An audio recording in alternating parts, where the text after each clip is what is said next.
echte ploeg. Dat is samen voor hetzelfde doel gaan. Je vecht niet voor jezelf, maar voor elkaar. In een ploeg kan iedereen op je rekenen en jij op iedereen. Iedereen heeft een rol. Iedereen een verantwoordelijkheid. In een ploeg laat je elkaar nooit vallen. Want dat is een echte ploeg. Je laat elkaar niet los. Zeker niet wanneer het moeilijk gaat. En wij zijn zo'n ploeg. Eén ploeg van 11 miljoen. Allemaal samen kunnen we het coronavirus verslaan. Le point presse sur le coronavirus débutera à 11h.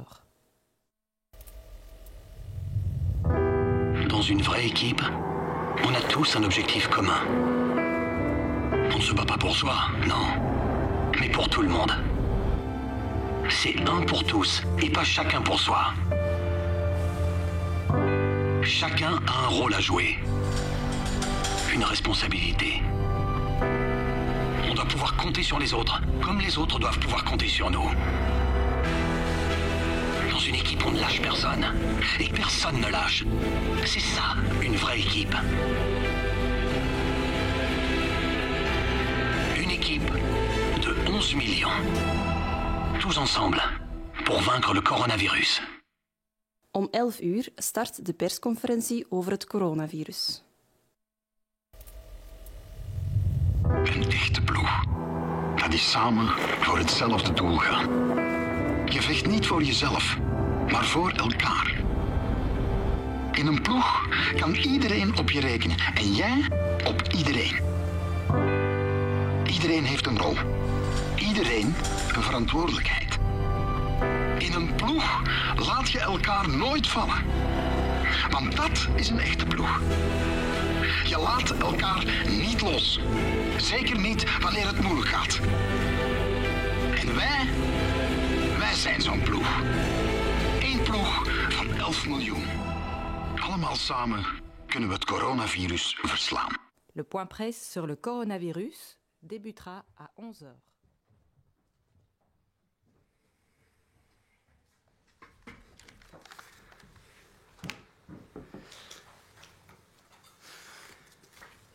Goedemorgen iedereen, bonjour à tous. Nous accueillons aujourd'hui Madame Sabine Storder, qui est Project Manager à la Task Force Vaccination. Nous allons d'abord commencer par écouter le docteur Van Latem, qui va nous donner un aperçu de l'évolution de l'épidémie dans notre pays. Goedendag iedereen, bonjour à toutes, bonjour à tous. Alors, il fait froid, vous en avez tous rendu compte. Le virus n'a pas changé sa contagiosité à cause de ça. Et actuellement, nous tenons toujours bon dans ce beau paysage hivernal, car le plateau que nous connaissons depuis des semaines se poursuit. Il ne diminue pas, mais ça n'augmente pas non plus. À l'heure actuelle, on a même une petite diminution du taux de nouvelles infections. On a une petite augmentation des nouvelles hospitalisations, mais le nombre de décès continue à diminuer de manière significative. Alors, si on s'attache aux nouvelles contaminations, on a eu en moyenne 2212 nouveaux cas durant cette dernière semaine, avec une diminution de 5% par rapport à la moyenne de la semaine précédente. En revanche, nous avons augmenté notre nombre de tests, donc ce n'est pas lié à une diminution du nombre de tests. Le nombre de tests moyen atteint à peu près actuellement les 50 000 tests par jour. Cette diminution se manifeste en Wallonie avec moins 8%, en Flandre avec moins 7%, alors qu'actuellement en région de Bruxelles-Capitale, on a une augmentation de l'ordre de 18%. Les provinces de Namur, avec plus 31%, et de Flandre orientale, avec plus 6%, connaissent elles aussi, comme vous le voyez sur la carte, une augmentation. Quant au nombre absolu de nouveaux cas, c'est toujours dans la province d'Anvers et dans les deux Flandres qu'elle est la plus importante.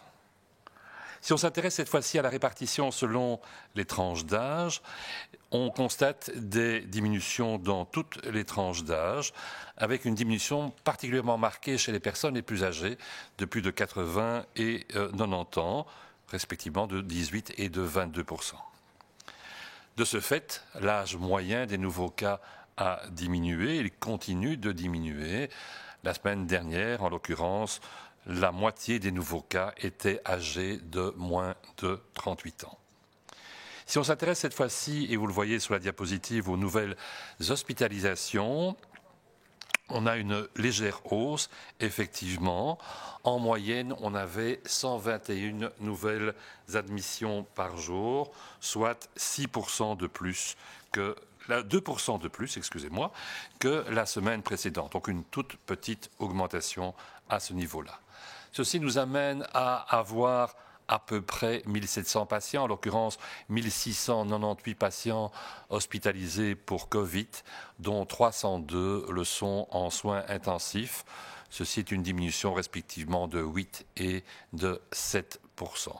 Vous avez remarqué qu'on est repassé au-dessus de la barre des 300 patients, ou très légèrement en tout cas, en soins intensifs. C'est probablement simplement lié à l'artefact habituel du début de semaine, avec des patients qui ne sortent pas des soins intensifs éventuellement pendant le week-end. Et on a toujours une petite augmentation, d'ailleurs, tant du nombre total de gens hospitalisés que de gens en soins intensifs en début de semaine. Si on se préoccupe des décès, le nombre de décès continue à diminuer. Nous devons cependant toujours déplorer actuellement 39 décès en moyenne par jour. Ceci est 19% de moins que par rapport à la semaine précédente. Ce pourcentage sera moins spectaculaire sans doute dans les jours qui viennent parce que dans la semaine de référence, il y avait jusqu'à présent le 23 janvier qui était marqué par 67 décès. Ce jour ne sera plus dans la semaine de référence et donc le pourcentage de diminution va sans doute lui aussi être moins important. Alors on va aborder notre thème du jour, un thème relativement long concernant le suivi des contacts dans les écoles. Comme vous le savez, et peut-être qu'on le sait trop peu, la Belgique est un des rares pays, occidentaux en tout cas, qui, dans le cadre de cette pandémie, a réussi à garder, vaille que vaille, pas toujours facilement, c'est clair, la plupart des écoles, et en tout cas les écoles primaires ouvertes, durant cette année particulièrement difficile, au contraire de la plupart des pays qui nous entourent. Garder les écoles ouvertes a été considéré, et je pense à juste titre, comme étant une priorité sociale et psychologique, mais elle demande beaucoup de mesures. Elle demande des mesures de précaution, elle demande beaucoup d'efforts de la part des élèves, on en est conscient, de la part des parents, certainement, de la part des enseignants et de la part du psychomédico-social. C'est un grand bateau, une école. C'est un grand bateau, et un grand bateau, il faut prendre des mesures rapidement lorsqu'on veut le faire tourner, lorsqu'il y a quelque chose qui se passe, parce que ce n'est pas facile à faire. Et donc, il est important de réagir rapidement, mais adéquatement, lorsqu'une contamination apparaît à l'école. Dans certains cas, et vous l'avez vu, on doit fermer des écoles. Mais c'est une minorité des cas, cette quarantaine de précautions. Généralement, ceci n'est pas nécessaire. Très souvent, il suffit de faire, comme on le dit d'ailleurs pour les adultes, la détection des cas, le testing donc, de mettre en quarantaine et seulement de le faire pour les élèves qui ont eu un contact à haut risque. Nous allons passer en revue avec vous les directives à ce niveau-là, au niveau des écoles, et ceux que ça intéresse pour le relire plus en détail, vous le trouverez sur le site web de Sciensano. Alors une première règle, c'est que si un enfant est malade et qu'il présente des symptômes, puisqu'il est malade par définition, eh bien il doit rester à la maison. C'est vrai pour les adultes, c'est vrai pour les enfants de la même manière aussi. Vous prenez contact avec votre médecin et il verra si oui ou non il juge nécessaire pour cette maladie de faire un test. Lorsque les enfants sont petits, lorsque les enfants ont moins de 6 ans, qui ne vont pas à l'école primaire, ils ne doivent pas systématiquement tous être testés si les symptômes sont peu importants. Si l'enfant ne doit pas être hospitalisé, s'il reste simplement à la maison. On sait que c'est l'âge où on fait plein de petites infections virales, de type rhume par exemple, et que donc il ne faut pas dans tous les cas faire un testing chez les enfants de moins de 6 ans. C'est malgré tout à cet âge-là un certain facteur de stress. Ceci étant, ces enfants vont rester à la maison et ils vont y rester 10 jours, de manière à ce que si le cas était lié à l'infection. Lorsqu'ils reviendront dans la communauté, ils ne soient plus porteurs du virus vivant. Deuxième règle, s'il y a une présomption de Covid chez papa ou chez maman ou chez le frère ou la sœur, par exemple, au sein du foyer de l'enfant, l'enfant va aussi rester à la maison. Comme cette personne plus âgée normalement à la maison va faire un test, si ce test est négatif chez le papa ou la maman, par exemple, l'enfant pourra retourner à l'école. Il n'y aurait pas de Covid au sein du foyer familial. Si le membre du foyer qui présente un symptôme a un test positif, l'enfant automatiquement est considéré au sein du foyer comme étant un contact à haut risque. Il va donc être placé en quarantaine. Une quarantaine, on l'a dit, cela dure, je dirais actuellement, 10 jours. 10 jours après le dernier contact à risque. Si on effectue un test à J7 et qu'on a le résultat, on peut sortir à peu près 2 jours ou 3 jours, plutôt 2 jours, plus rapidement de cette quarantaine. Le dernier jour du contact à risque au sein de la cellule familiale, c'est le jour 10 après le début des symptômes de l'adulte ou du grand frère, de la grande sœur qui a présenté les symptômes en question. Dans les rares cas où on peut, au sein d'un foyer, totalement isoler quelqu'un parce qu'on a la possibilité liée au type de logement, on pourrait considérer comme dernier jour de contact le dernier moment où la personne a été au sein du foyer avant de s'isoler dans une chambre, par exemple. Mais il faut bien reconnaître que dans la plupart des cas, lorsque c'est un parent qui est contaminé, ce type de situation est peu facilement réalisable. Au total, donc, la quarantaine de l'enfant peut s'élever à 20 jours, les 10 premiers jours suivis des 10 jours suivants, sauf si un test à J7 montre qu'il peut sortir vers donc le J18, J19 de cette période en question. C'est une longue période. On se rend compte que ce n'est pas facile à manager, mais c'est grâce à cette quarantaine que le virus ne sera certainement pas réintroduit par cet enfant au sein de l'école. Et c'est ceci qui pourrait déterminer qu'une école, ou une classe en tout cas, reste ouverte. C'est donc finalement un acte de solidarité par rapport au maintien du fonctionnement des écoles pour le bien de tous. Règle numéro 3, si un enfant de plus de 6 ans a un contact étroit avec un élève ou un enseignant contaminé, eh bien cet enfant est considéré, donc même à l'école primaire, comme étant un contact à haut risque. Dans ce type de situation, il doit être placé en quarantaine et il va être testé.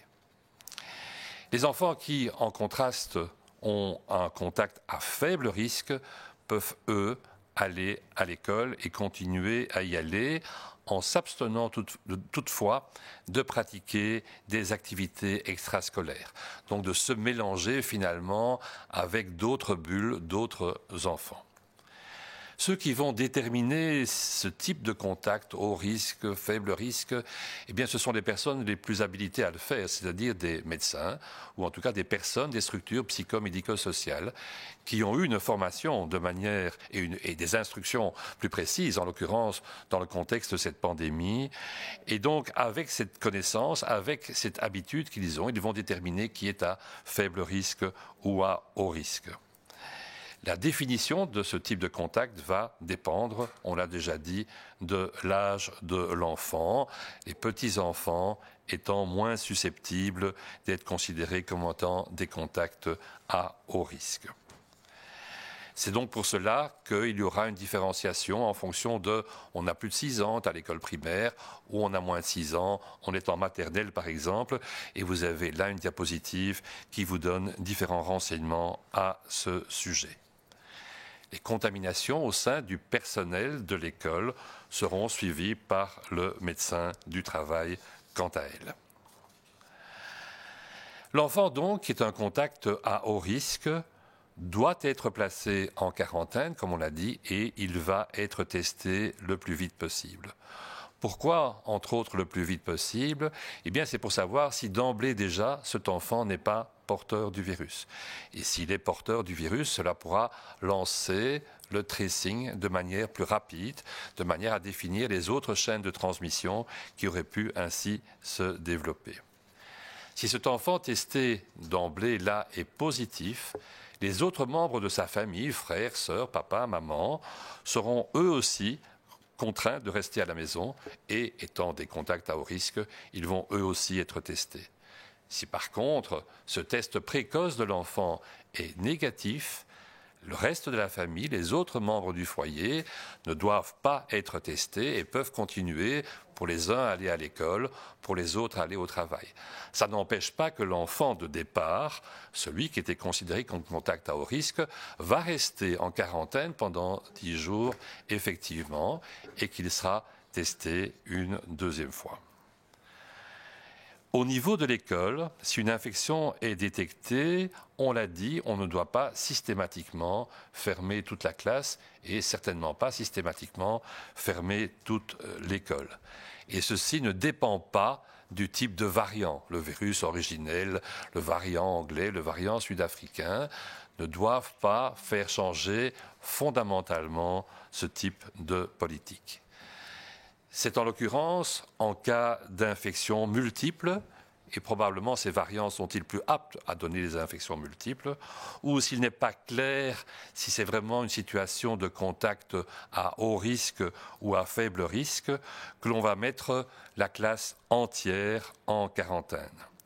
C'est le cas en l'occurrence lorsque les places au sein de la classe ont changé à plusieurs reprises et que l'enfant a la même journée, par exemple, côtoyé différents enfants de sa classe. Si l'on craint que le virus circule fortement dans l'école, dans des circonstances particulières, il peut être décidé alors de tester l'entièreté d'une classe, ou même dans certains cas l'entièreté de l'école. C'est le cas, entre autres, s'il y a plusieurs cas symptomatiques au niveau d'une classe. Plusieurs élèves tombent malades, 3-4 élèves tombent malades, par exemple. Ou si il y a eu des contacts avec de nombreuses classes différentes lors d'une activité et qu'on a donc risqué ainsi de disséminer l'infection au sein de l'école. Ce type de fermeture plus globale, plus importante, se fera presque par définition toujours en concertation avec l'inspecteur sanitaire. Lorsqu'on teste ainsi une classe, lorsqu'on teste ainsi une école, il n'est pas forcément nécessaire d'emblée, avant d'avoir les résultats, de fermer tout. Dans la plupart des cas, on peut continuer à fréquenter l'école jusqu'au moment où les résultats sont disponibles. Mais ça aussi, c'est typiquement une discussion à avoir avec le psychomédico-social et l'inspecteur d'hygiène.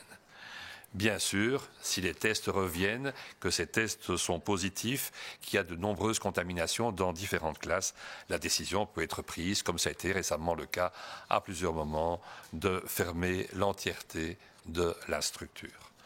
Nous comprenons bien que ceci est une situation qui n'est pas facile à comprendre et à expliquer, et donc c'est une raison fondamentale pour laquelle, au niveau des écoles, les centres PMS jouent un rôle de guide pour que ceci ne se passe pas, si possible, de manière erratique d'une école à l'autre. Deuxième thème, beaucoup plus court, c'est un suivi de ce qu'on appelle maintenant le long Covid, ce qui se passe après le Covid quand tout ne va pas bien.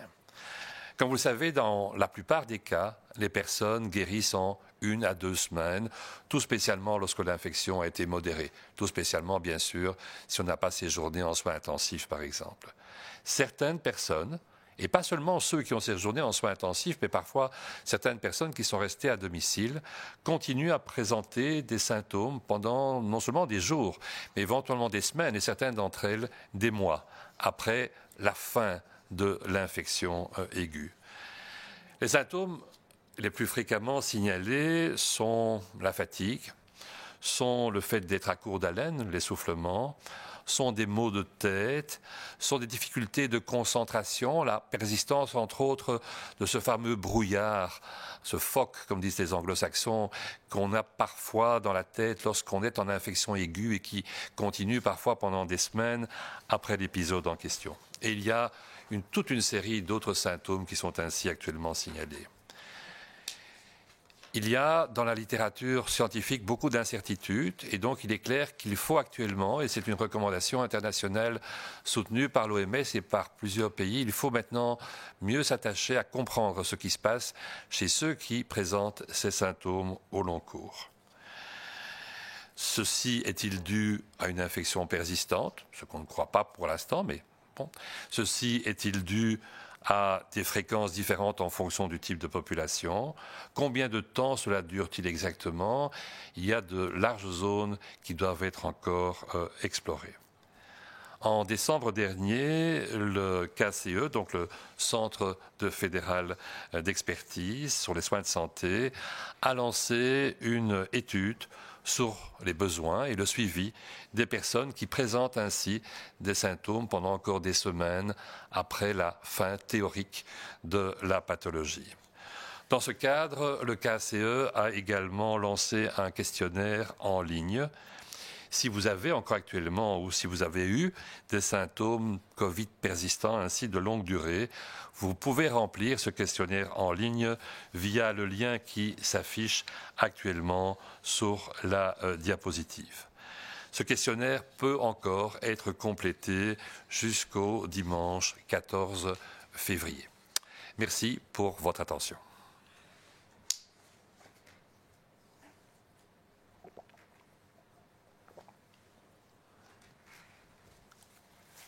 Goedemorgen iedereen, bonjour tout le monde.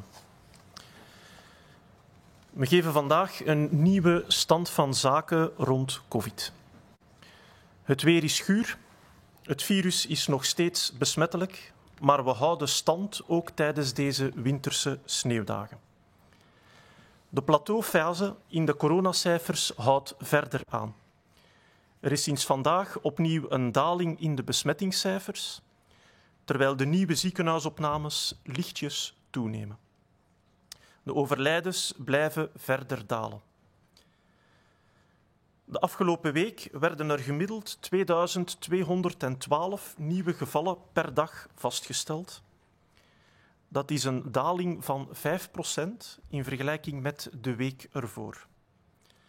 Het aantal uitgevoerde testen is daarentegen nog licht verder gestegen, tot meer dan 50.000 testen per dag. Deze daling doet zich voor in Vlaanderen met min 7% en in Wallonië met min 8%. In het Brussels hoofdstedelijk gewest is er nog een toename van plus 18%, maar ook in de provincies Namen en Oost-Vlaanderen zijn er nog toenames met respectievelijk 31% en 6%. Het hoogst aantal nieuwe gevallen wordt vastgesteld in Oost-Vlaanderen, gevolgd door Antwerpen en West-Vlaanderen. We zien de dalingen bij alle leeftijdsgroepen, maar de daling is het meest uitgesproken bij de 80ers en de 90ers, met respectievelijk min 18% en min 22%. De gemiddelde leeftijd van de nieuwe gevallen daalt hiermee verder. Zo was de afgelopen week de helft van alle nieuwe gevallen jonger dan 38 jaar. De nieuwe ziekenhuisopnames stijgen opnieuw lichtjes. Verleden week waren er gemiddeld 121 nieuwe opnames per dag. En dat is 2% meer dan de week ervoor. Er liggen vandaag nog 1698 COVID-patiënten in de Belgische ziekenhuizen, waarvan 302 op intensieve zorgen. En dat is een verdere daling van respectievelijk 8 en 7% op weekbasis. Het aantal patiënten op intensieve zorgen ligt nu dus opnieuw iets hoger dan 300, terwijl het de vorige dagen wel onder de 300 lag.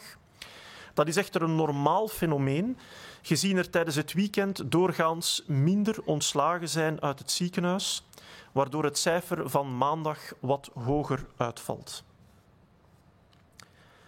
De overlijdens tot slot blijven dalen. Gemiddeld vielen er de afgelopen week elke dag 39 overlijdens te betreuren en dat is 19% minder dan de week ervoor. Deze daling zal vanaf morgen minder uitgesproken zijn, omdat het cijfer van 23 januari met 67 overlijdens op 1 dag uit de vergelijkingsperiode zal vallen. Vervolgens hebben we nog een thema rond de contactopsporing, contactopvolging op onze scholen. België is erin geslaagd om dit schooljaar de scholen grotendeels open te houden. En dat mogen we terecht een succes noemen. Dit is in tegenstelling tot de meeste van onze buurlanden. Maar het openhouden van de scholen is een belangrijke maatschappelijke prioriteit, maar vraagt heel wat voorzorgsmaatregelen en een enorme inzet en solidariteit van zowel de leerlingen, leerkrachten, ouders en de centra voor leerlingenbegeleiding. Het is belangrijk dat er kort op de bal wordt gespeeld wanneer een besmetting opduikt op school. Soms betekent dit dat volledige scholen getest worden en in quarantaine geplaatst worden uit voorzorg. Dit is echter meestal niet nodig. Vaak volstaat het om enkel de leerlingen met een hoog risicocontact op te sporen, deze te testen en in quarantaine te plaatsen. We zouden hierbij de officiële richtlijnen van de overheid nog eens willen overlopen voor wat betreft de aanpak van COVID op scholen. Deze maatregelen en de beslisbomen staan gepubliceerd op de website van Sciensano. Regel 1. Als een kind ziek is en symptomen van COVID vertoont, dan moet het kind thuis blijven. Contacteer uw arts voor een test. Bij kinderen die nog naar de kleuterklas gaan, kinderen jonger dan 6 jaar, hoeft er niet noodzakelijk getest te worden bij milde klachten. Op deze leeftijd komt de typische snotneus immers vaak voor en dit zou kunnen leiden tot overmatig testen. Dat geeft veel stress en weerstand bij deze jonge kinderen. Maar dit neemt niet weg dat ook jonge kinderen thuis moeten blijven bij milde klachten. Ze blijven in principe thuis tot 10 dagen na het begin van de symptomen. Regel 2. Als een gezinslid, moeder, vader, broer of zus, mogelijk COVID heeft, dan moeten de kinderen thuis blijven. Als het gezinslid negatief test, mogen de kinderen terug naar school. Als het gezinslid positief test, dan gaan de kinderen ook in quarantaine. En deze quarantaine duurt tot 10 dagen na het laatste risicocontact. Indien een test wordt afgenomen op dag 7 na het laatste risicocontact, kan de quarantaine wel vroeger stopgezet worden. Enkel en alleen indien deze test negatief is. De laatste dag van het risicocontact is meestal 10 dagen na het begin van de symptomen van het besmette gezinslid. Tenzij het gezinslid zich volledig kan isoleren van het kind, dan geldt de dag van isolatie als laatste risicocontact. Voor een besmette ouder zal zo'n isolatie echter vaak erg moeilijk zijn. En dit betekent dat in totaal de quarantaine van het kind 20 dagen bedraagt. Of kan ingekort worden tot 17 dagen, mits een negatieve test. We weten dat dit een lange periode is. Maar u moet goed beseffen dat dankzij deze quarantaine het virus kan buitengehouden worden uit de school. En dit kan uiteindelijk het verschil maken tussen het openhouden of sluiten van een school. Deze inspanning is een belangrijke daad van solidariteit naar de rest van de school toe. En dan regel 3. Wanneer een kind, ouder dan 6 jaar, dicht contact heeft gehad met een besmette leerling of een besmette leerkracht, dan wordt het kind als een hoog risicocontact beschouwd. Een kind met een hoog risicocontact moet in quarantaine gaan en getest worden. Wanneer het kind enkel een laag risicocontact had, dan mag het in principe naar school blijven gaan. Deze kinderen moeten wel tijdelijk stoppen met hun buitenschoolse activiteiten. De risico-inschatting, of het al dan niet om een hoog risico of een laag risicocontact gaat, is iets dat gemaakt wordt door de schoolartsen van het CLB. Ze hebben daarvoor instructies gekregen en beschikken over heel wat kennis en expertise. Die definitie van het risicocontact hangt ook af van de leeftijd van het kind. We weten dat de allerjongste kinderen, jonger dan 6 jaar, iets minder makkelijk besmet worden en daardoor minder vaak als een hoog risicocontact worden ingedeeld. De risico-inschatting kan dus anders zijn in de kleuterschool dan in de lagere of de middelbare school. Hoogrisicocontacten zijn typisch kinderen die bijvoorbeeld naast elkaar in de klas of in de refter zaten. De besmettingen bij het schoolpersoneel, bij de leerkrachten, wordt opgevolgd door de arbeidsarts. Een kind met hoog risicocontact wordt dus in principe in quarantaine geplaatst en wordt getest. Er wordt een eerste test gedaan zo snel mogelijk na het contact. En deze test laat toe om te weten of het kind misschien ook al besmet is, maar nog geen symptomen vertoont. Als deze eerste test positief is, dan moeten de andere leden van het gezin, de ouders, broers en zussen, ook thuis blijven en getest worden. Zij worden beschouwd als hoogrisicocontacten en moeten dus in quarantaine gaan. Als deze eerste test van het kind echter negatief is, dan hoeven de andere gezinsleden niet in quarantaine te gaan en hoeven zij in principe ook niet getest te worden. Zij kunnen verder naar het werk gaan of naar school gaan. Bij vaststelling van een besmetting op school is het meestal niet nodig om de hele klas of de hele school te sluiten. Ook niet als er een vermoeden is van de nieuwe Britse variant. Enkel als er meerdere besmettingen zijn en als het onduidelijk is wie een hoogrisicocontact was, bijvoorbeeld omdat er geen vaste plaatsen waren in de klas, dan moet de hele klas in quarantaine. Als er gevreesd wordt dat het virus rondgaat op school, kan er wel besloten worden om de hele school of een deel van de school te testen. Denk maar wanneer er verschillende gevallen zijn in meerdere klassen of omdat een besmet persoon met veel klassen in contact is geweest. In dit geval is het mogelijk dat kinderen naar school blijven gaan totdat de resultaten van deze testen bekend zijn.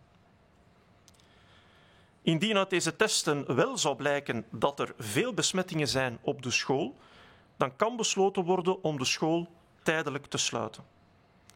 Maar een sluiting gebeurt best steeds in samenspraak met de gezondheidsinspecteur. Vervolgens zouden we nog een oproep willen doen in verband met een studie van het Federaal Kenniscentrum over long COVID. Zoals u weet herstellen de meeste mensen vrij vlot van COVID na 1 of 2 weken. Bij sommige mensen blijven er echter aanhoudende klachten in de weken of zelfs maanden na de initiële besmetting. Vaak gaat het om aanhoudende klachten zoals vermoeidheid, kortademigheid, hoofdpijn of concentratiestoornissen. Dat wordt ook soms hersenmist genoemd. En af en toe worden ook nog andere klachten gemeld. Er is hierover nog veel onduidelijkheid en bijkomend onderzoek is absoluut nodig. Er zijn heel wat open vragen. Welke klachten zijn typisch te wijten aan een vroegere besmetting? Hoe vaak komt dat voor? En hoe lang blijft dit duren? Afgelopen december startte het Federaal Kenniscentrum voor de Gezondheidszorg, of het KCE afgekort, een studie over de noden en opvolging van personen met langdurige COVID-klachten. In het kader van deze studie lanceerde het KCE een online vragenlijst. Dus indien u langdurig last heeft gehad van COVID-symptomen, wordt u vriendelijk gevraagd om deze online vragenlijst in te vullen. En u kan die vinden op de volgende link: kce.fgof.be/long-covid_NL. Deze vragenlijst loopt nog tot en met nu zondag 14 februari. Dank u voor uw aandacht.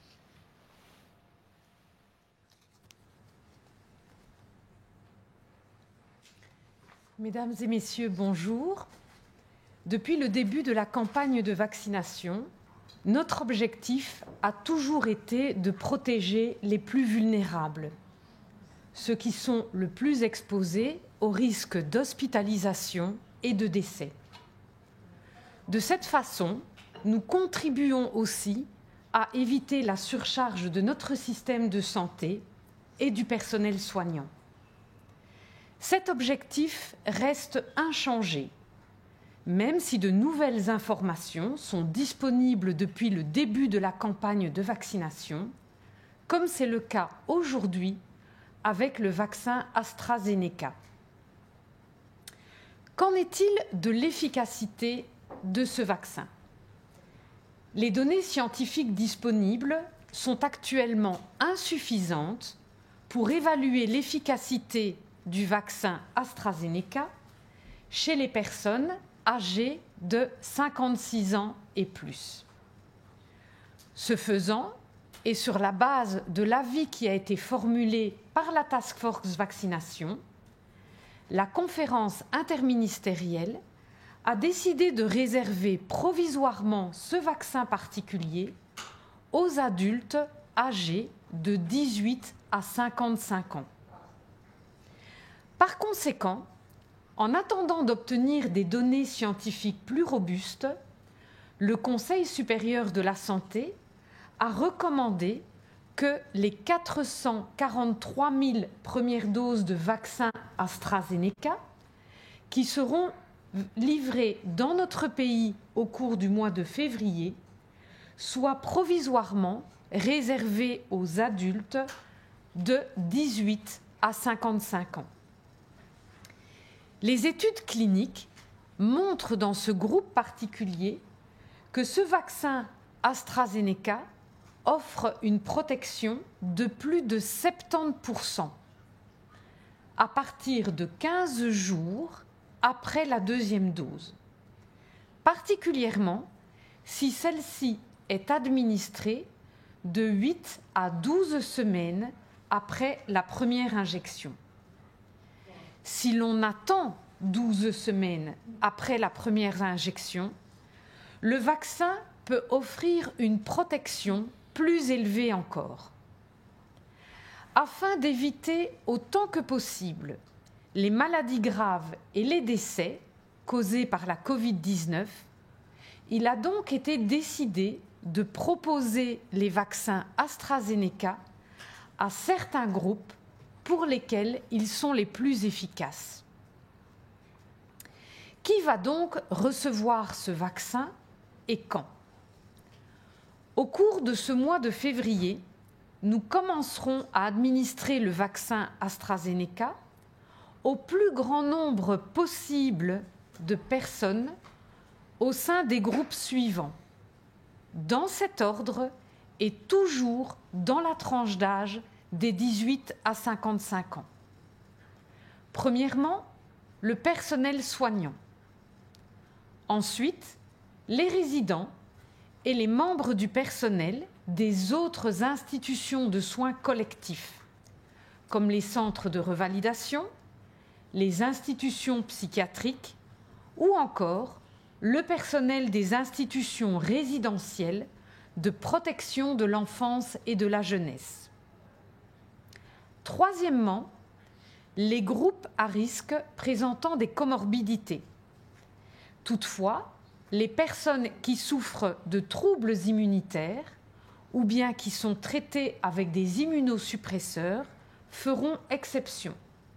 Ces personnes seront vaccinées soit avec le vaccin Pfizer, soit avec le vaccin Moderna. Et enfin, les unités d'intervention au sein des forces de police.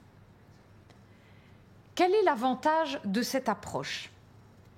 L'ensemble de ces groupes sera vacciné plus rapidement et en conséquence encourra un risque nettement moindre de contracter la Covid-19. De plus, les personnes âgées qui vivent à domicile seront vaccinées plus tôt que prévu, à mesure que de nouveaux vaccins Pfizer et Moderna seront disponibles pour elles.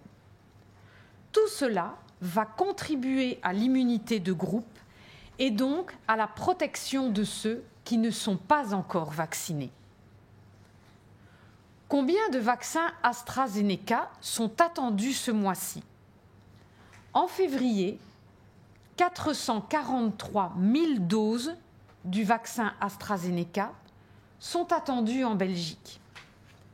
Le volume et le calendrier des livraisons futures restent encore à confirmer. En attendant, toutes les vaccinations qui ont été prévues avec les vaccins Pfizer et Moderna se poursuivront dans les semaines à venir.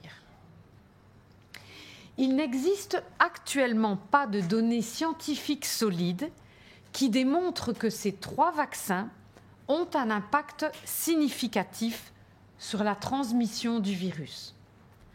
En attendant, les mesures d'hygiène et de prévention restent pleinement d'application et nous tenons une fois encore à remercier tous les citoyens pour leurs efforts continus dans le respect de ces mesures.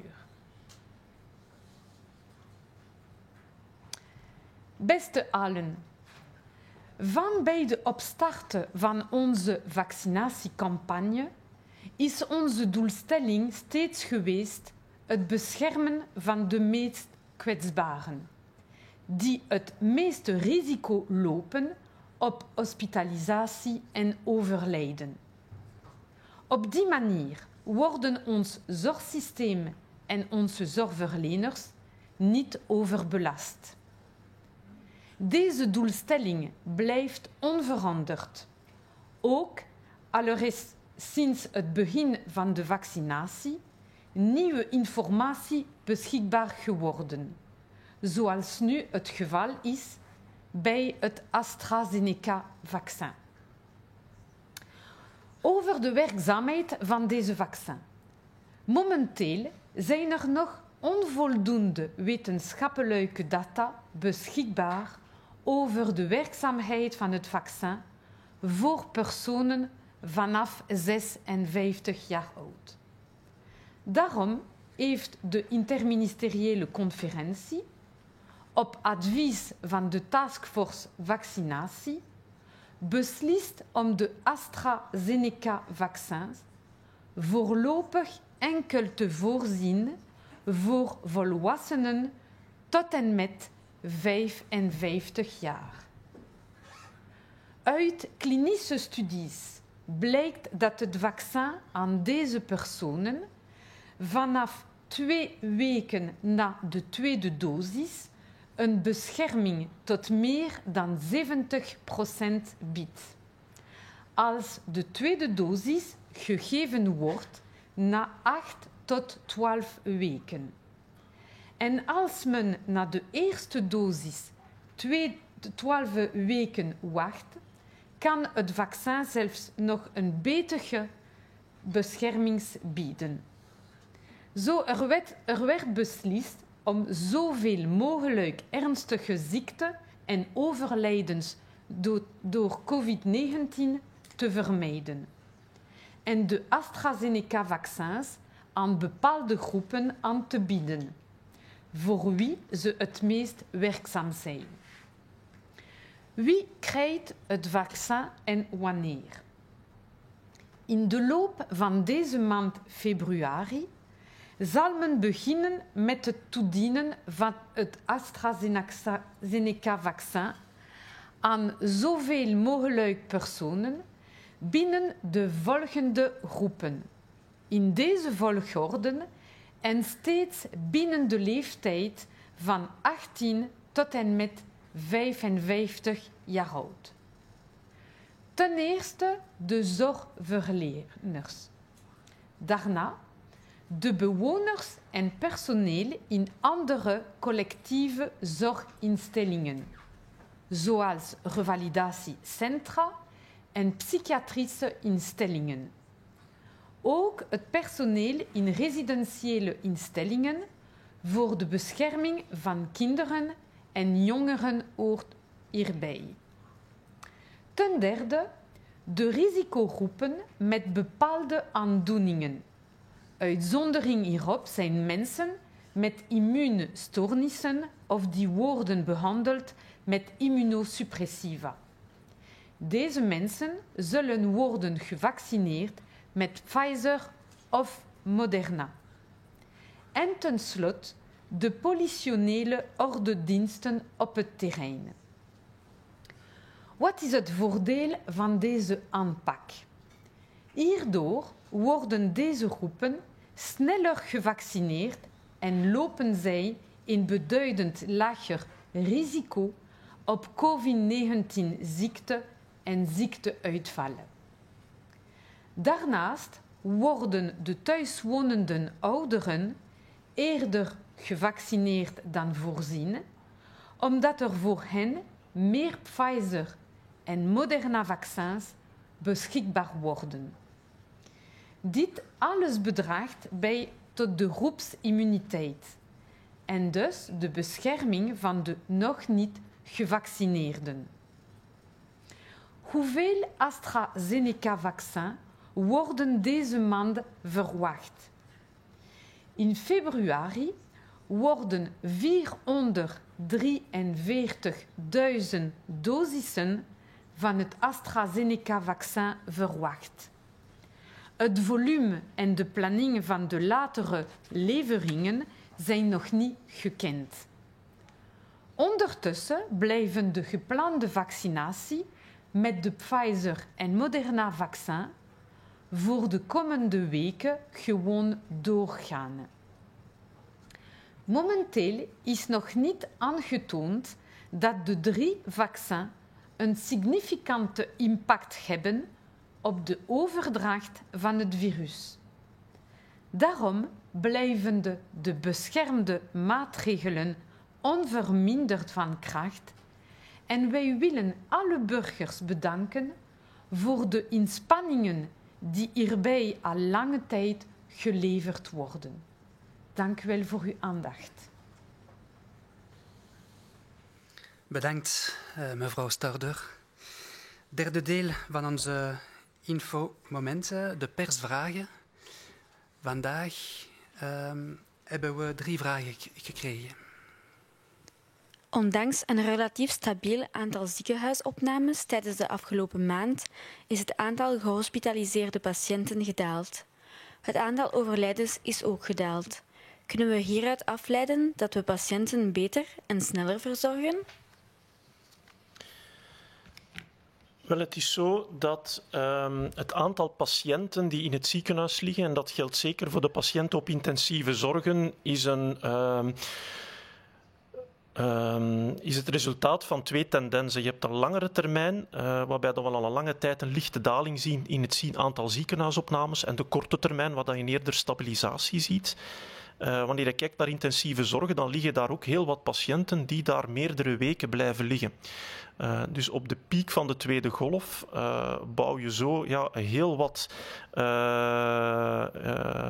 ingenomen bedden op. Zijn er heel veel patiënten op intensieve zorgen die daar maar heel geleidelijk aan uit ontslagen worden. Dus je hebt nog een hele erfenis die je moet afbouwen. Momenteel is het zo dat de kans dat mensen op intensieve zorgen belanden nog altijd vrij hoog is, 15-20% van de opnames.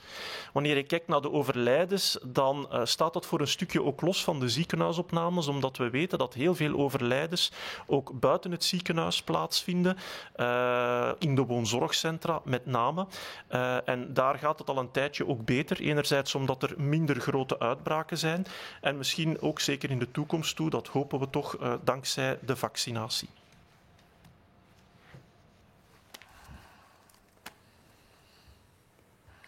Malgré un nombre d'hospitalisations relativement stable depuis un mois, Le nombre de personnes hospitalisées et aux soins intensifs a diminué. Le nombre de décès dus au Covid a également baissé. Peut-on en déduire que l'on soigne mieux et plus rapidement les malades ?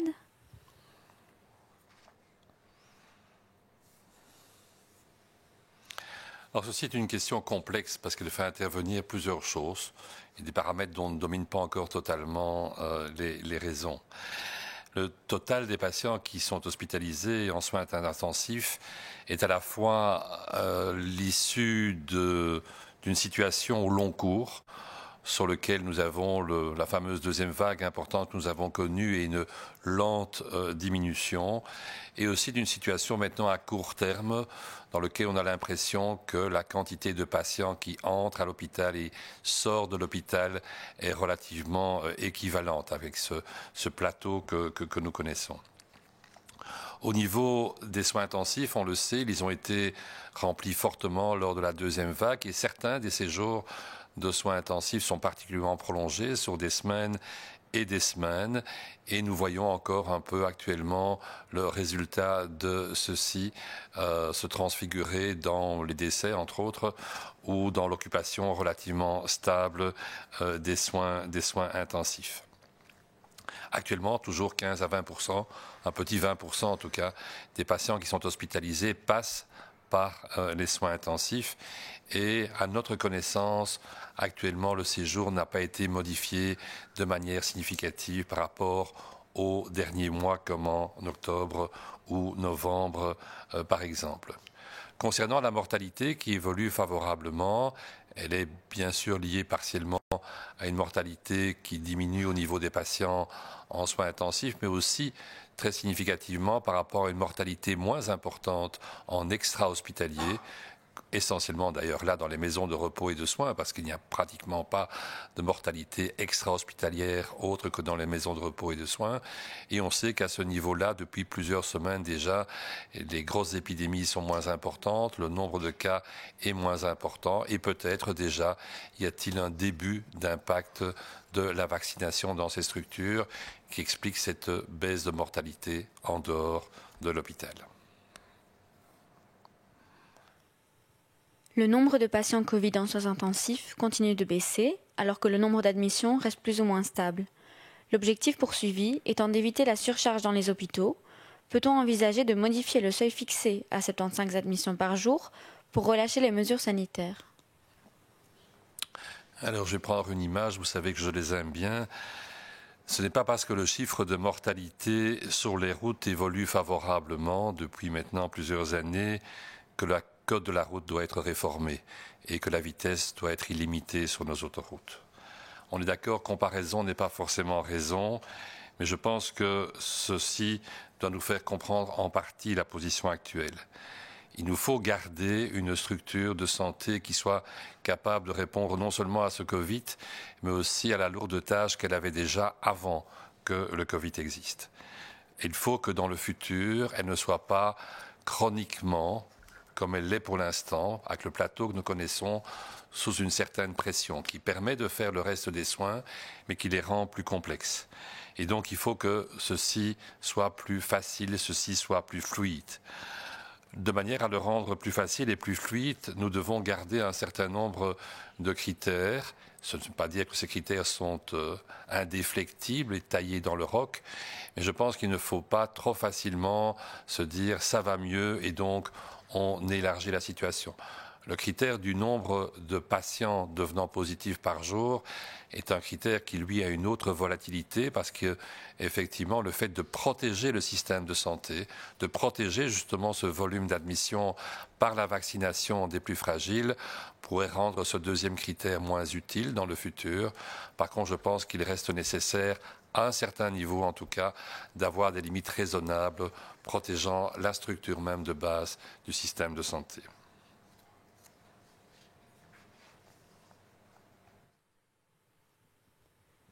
Het aantal COVID-patiënten op intensieve zorgen blijft dalen, terwijl het aantal ziekenhuisopnames stabiel blijft. De initiële doelstelling was om de overbelasting van onze ziekenhuizen te vermijden. Kunnen we overwegen om de vastgestelde drempel van 75 ziekenhuisopnames per dag aan te passen met het oog op een versoepeling van de maatregelen? Laat ik beginnen met, het is eigenlijk een beetje hetzelfde antwoord als op de eerste vraag. Het feit dat het aantal patiënten op intensieve zorgen nog steeds licht daalt, ondanks dat de ziekenhuisopnames de laatste dagen of weken vrij stabiel zijn gebleven, heeft te maken met het feit dat je daar een combinatie ziet van een lange en een korte termijn trend. Heel wat patiënten op intensieve zorgen liggen daar al meerdere weken. Dat is nog een erfenis van die massale tweede golf, tweede piek die we hebben meegemaakt. En die worden met mondjesmaat ontslagen of jammer genoeg overlijden soms ook, waardoor dat aantal bedden op intensieve zorgen geleidelijk aan blijft afnemen, ook als de meer recente ziekenhuisopnames eerder stabiel blijven. Wat betreft de drempel, wel, het is zo dat wanneer er minder ongelukken op de weg zijn, dan is dat geen signaal om de snelheidslimiet te verhogen. Ik denk dat die drempel zeer zorgvuldig is gekozen in het verleden. Dat is gebeurd op basis van epidemiologische modellen, waarbij 75 als een relatief veilige drempel werd beschouwd voor de ziekenhuisopnames. In die zin dat we graag onder die 75 ziekenhuisopnames per dag zouden zakken, vooraleer we aan echte versoepelingen kunnen denken. Versoepelingen die dan voorzichtig en stap voor stap kunnen genomen worden. Wanneer je terug boven die drempel van 75 zou uitkomen en je ziet een stijgende trend, dan is dat een signaal om de teugels aan te halen en of op zijn minst de maatregelen aan te houden zoals we dat nu ook doen. Waarom die drempel van 75? Waarom ligt die ook niet hoger? Wel, die is gekozen omdat die nog een zekere marge laat om te reageren en het tijd te doen keren vooraleer je met een echte overbelasting van het systeem te maken hebt. Het principe daarbij is ook heel eenvoudig.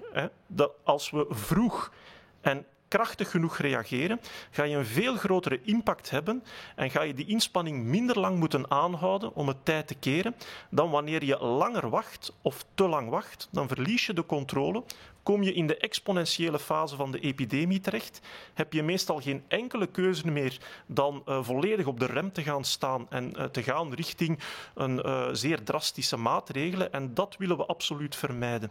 Vandaar dat het belangrijk ook is om zo'n drempel niet te hoog te kiezen. Welke invloed heeft de koude golf op de circulatie van het virus? Wel, laat ik eerst zeggen dat daar in principe weinig over geweten is. De impact van het weer op de verspreiding van virussen, daar bestaat relatief veel theorieën over, zeker wat het griepvirus betreft, maar we kennen eigenlijk relatief weinig over de impact daarvan specifiek op de verspreiding van het coronavirus. Wat we wel weten van het griepvirus is dat het mogelijk is dat koud weer de verspreiding van griepvirussen in de hand kan werken. Enerzijds omdat koude lucht vaak ook droge lucht is. En wanneer de lucht droog is, kan dat de verspreiding via aerosol bevorderen. De druppeltjes die we uitstoten, die dampen sneller uit in die droge lucht. Die worden daardoor kleiner en kunnen dan langer in de lucht blijven zweven en langere afstand afleggen. Anderzijds is het ook zo dat bij koud weer onze slijmvliezen wat minder weerstand kunnen vertonen. Ze zijn wat minder doorbloed, er zijn wat minder afweercellen, minder witte bloedcellen in onze slijmvliezen. Mogelijk worden er ook wat minder antivirale eiwitten geproduceerd, zoals interferonen. Maar opnieuw, daar is veel speculatie over en relatief weinig harde bewijzen. Verder leven we bij koud weer ook typisch binnen, wat ook weer de kans op besmetting verhoogt. Er is geen specifieke drempel die zegt van bij min 5 graden is dat risico groter dan bij 0 of bij 1 graden. We weten wel dat koud weer in principe goed is voor de verspreiding van respiratoire virussen. Er is natuurlijk ook wel een ander fenomeen dat je merkt aan onze wegen. Wanneer het sneeuwt en vriest, dan zijn mensen minder geneigd om de auto te nemen en zal er misschien wat meer gethuiswerkt worden. En van thuiswerk weten we dat het een zeer effectieve maatregel is om besmettingen in te dijken. En dan kunnen we hopen dat dat misschien wat tegengewicht biedt. Quelle est l'influence de la vague de froid sur la circulation du virus? Alors il faut être honnête de dire qu'il y a plein de choses qui circulent, c'est l'occasion de le dire, comme information à ce niveau-là, mais que scientifiquement il y a très peu de réelles données concernant l'impact du climat sur la circulation des virus et parfois d'ailleurs aussi de certaines bactéries. On sait plus de choses, ou en tout cas on dit plus de choses concernant la grippe, puisque pour le coronavirus, là, les données sont pour le moins partielles.